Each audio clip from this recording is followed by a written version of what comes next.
ஆதிக்கம் பண்ணுது. அதனால அவங்களுக்கு தேவையில்லை. ஆனால் எங்கள் தாய்மொழி தமிழ், எங்கள் தமிழ் தாய் போராடுறா.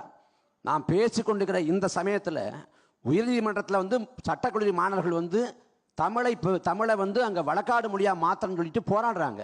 இன்னைக்கு வரைக்கும் கருவறைக்குள்ளே தமிழ் போக முடியல. அப்போ நாங்கள் போராடத்தான் செய்வோம், குரல் எழுப்ப தான் செய்வோம். சரி, நாங்கள் குரல் எழுப்புறதுக்கு பிறகு இங்கே பேசுகிறீங்களே, இங்கே மோடி வர்றப்ப தமிழ் தான் முதன்மையான மொழி, மூத்த மொழி ஏன் பேசுறாரு? பேச வேண்டிய அவசியம் என்ன? ஜெய்காலி ஓம்காலி நீங்கள் இப்போ வெற்றிவேல் வீரர்கள் மாற்றிட்டீங்க. ஏன்னா நாங்கள் அடித்து அடி எப்படி தமிழ்நாட்டில் பிள்ளையாருக்கு மார்க்கெட்லேருந்து புரிஞ்சுக்கிட்டு முருகன் எடுத்துட்டீங்க. தமிழ்நாட்டில் முருகனை பேசுகிறீங்க, கேரளாவில் பேசுவீங்களா? சாமியே சனமாய் பாம்பிங்க. கேரளாவில் பேசுகிறீங்க, உத்தரப்பிரதேசத்தில் பேசுவீங்களா? ஜெய் ஸ்ரீராம்பிங்க.